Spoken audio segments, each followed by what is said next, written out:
Boker Tov, nous sommes le 16 décembre 2020, 6e bougie de Hanouka, c'est l'heure de la revue de la presse et des médias israéliens ce matin en direct de Jérusalem. Daniel Haïk à Jérusalem et Daniel, ça faisait longtemps qu'on les attendait et c'est désormais acquis, les nominations du nouveau patron de la police et du nouveau chef du Mossad, des nominations qui font les manchettes des quotidiens ce matin. Effectivement, Ilana, Binyamin Netanyahou a désigné hier le nouveau patron des services secrets israéliens. Son identité reste masquée, si on peut dire dans la conjoncture actuelle. Il s'agit de Dalet, l'actuel numéro 2 du Mossad israélien et l'homme qui a été le bras droit de Yossi Cohen, surnommé le James Bond des services de renseignement israéliens. Celui qui est considéré comme l'homme le plus proche de Binyamin Netanyahou. Quant au nouveau patron de la police, il a été choisi par le ministre de la Sécurité intérieure, Amir Ohana. Il s'agit de Yaakov Shabtai, actuel patron du Magab, les gardes-frontières israéliens. C'est la saison des nominations titres ce matin en manchette le Israël Hayom. Yaakov Shabtai, le nouveau premier flic d'Israël, est en photo ce matin à la une du Yediot aux côtés de sa mère Tikva, à qui il est venu annoncer la bonne nouvelle. Le journal souligne que Shabtai est un officier reconnu pour ses excellentes qualités, mais sa nomination est un camouflet pour Moti Cohen, l'inspecteur en chef intérimaire qui a dirigé la police au cours des 2 dernières années sans démériter et qui n'a pas été désigné. Profondément déçu, Moti Cohen a annoncé sa démission. Quant au nouveau patron du Mossad, il n'apparaît pas en photo, mais selon le Yediot Aharonot, il s'agit là d'un véritable expert des services secrets et d'un homme qui a dirigé et réalisé au cours de sa carrière des dizaines, voire des centaines d'opérations top secrètes qui feraient pâlir de jalousie les créateurs de l'agent 007 au service de Sa Majesté. Même le Israël Hayom multiplie les compliments. Dalet, qui a commencé sa carrière dans les commandos d'élite de Matkal, est un excellent planificateur d'opérations, toutes plus audacieuses les unes que les autres. On peut dormir tranquille en sachant qu'il sera le prochain patron du Mossad, a déclaré hier le député Ran Ben Barak, qui fut lui aussi numéro 2 du Mossad israélien. Ben Dror Yemini semble pousser ce matin un ouf de soulagement dans son éditorial en page 2 du Yediot. Ces 2 nominations paraissent totalement professionnelles. Elles récompensent 2 personnalités méritantes et c'est là une excellente nouvelle.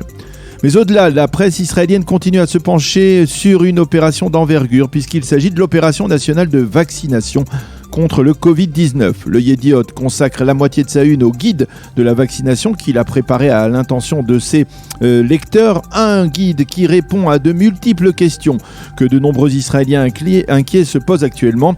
Comment, par exemple, l'expérimentation du vaccin s'est-elle faite? Est-ce que toutes les phases d'expérimentation ont été validées ou bien certaines étapes ont été sautées pour aller plus vite sur la voie de la validation? Le Israël Hayom l'annonce, c'est aujourd'hui que 400 000 doses de vaccins de Pfizer doivent atterrir à l'aéroport Ben Gurion avant d'être emmagasinés dans les immenses réfrigérateurs du consortium Teva. Et d'ici la fin du mois de décembre, Israël disposera de 3,8 millions de doses qui pourront être administrées à près de 2 millions d'Israéliens. Et puis le Maariv se focalise ce matin sur la communauté orthodoxe et sur sa position face à la vaccination. Le quotidien nous indique ce matin que le président de l'association Ezra Lamarpé, le Rav Firer, s'est adressé au public Haredi. Tout celui qui en a la possibilité doit aller se faire vacciner. Une déclaration qui a été certifiée par le Rav Chaim Kanievski, leader du monde orthodoxe lituanien. Cependant, le focus sur cette opération de vaccination ne doit pas nous faire oublier que l'épidémie est toujours là et que le nombre de contaminés continue à grimper. Plus de 2200 pour la seule journée d'hier. Et le Maariv cite en page d'ouverture de son site le professeur Nachman H, coordinateur de l'action du gouvernement, qui menace le public est nonchalant. Si ça continue comme cela, eh bien nous allons vers un 3e confinement.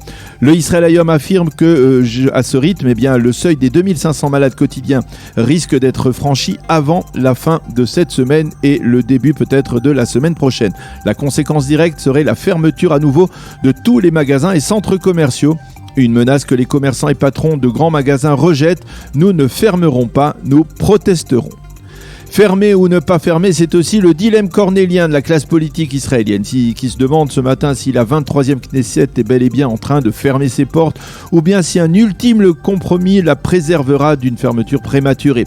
Le sentiment général est que seul un miracle de Hanouka peut encore sauver le Parlement israélien.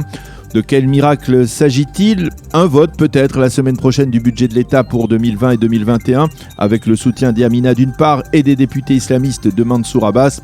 Effectivement, à ce niveau-là, c'est bien de l'ordre du miracle. Par contre, ce qui est bien réel, c'est le dernier sondage de la chaîne 12 qui a révélé hier soir qu'un parti conduit par Gideon Sa'ar et Yifat Chacha Bitton, qui a d'ailleurs quitté le Likoud hier, obtiendrait 21 mandats face aux 27 du Likoud. Quant à Bennett, il accuserait une douloureuse chute avec 13 mandats seulement au lieu des 20 dont il se targuait il y a encore 2 semaines. Dans un tel cas de figure, Binyamin Netanyahou ne pourrait pas former de gouvernement et c'est justement ce qui pourrait le pousser à éviter une aventure électorale plutôt périlleuse. Sur le plan politique, le scoop de la matinée revient au Yediot Aharonot qui annonce que Lieberman aurait proposé à Gideon Sa'ar, à Lapid, à Bennett de former un front commun de tous les anciens ministres de Netanyahou qui veulent voir l'actuel Premier ministre débarrasser le plancher. Selon lui, c'est le seul moyen de contrer le bloc Likoud orthodoxe. Sima Kadmon dans le Yediot explique que Gideon Sa'ar est devenu le seul et unique trait d'union entre Netanyahou et Gantz. Gantz qui comprend que des élections avec Sa'ar en position confortable pourraient signifier la fin de sa carrière politique. Et il comprend également que pour éviter de telles élections, il risque de devoir sacrifier Avi Nissan-Koren, le ministre de la Justice dont le Likoud exige la peau politique. Cruel dilemme donc pour celui qui fut il n'y a pas si longtemps le fer de lance de l'alternative à Binyamin Netanyahou. Et en tout cas, Daniel, avant la dissolution de la Knesset que les députés devraient voter aujourd'hui, une autre loi importante est sur la table, une loi qui entend sanctionner des sévices commis par des jardinières d'enfants à des bébés et des enfants dont elles avaient la charge. En effet, la presse et les médias relatent régulièrement ces actes violents, mais constatent que ces jardinières d'enfants s'en sortent généralement à très bon compte et échappent le plus souvent à la prison. Le député Ophir Katz a décidé de frapper du poing sur la table. Il a déposé un projet de loi visant à condamner à une peine de prison ferme toute puéricultrice qui frapperait un enfant ou un bébé. Il faut souligner à ce propos le terrible cas d'un couple d'Olim-de-France, Rivka et Raphaël Azoulay, dont le bébé a été frappé par une jardinière d'enfants il y a de cela 3 ans. Des coups qui ont lourdement handicapé le bébé qui est aujourd'hui aveugle. La puéricultrice responsable s'en sortirait avec quelques mois de travaux publics et 5000 shekels de dédommagement à peine au jeune couple.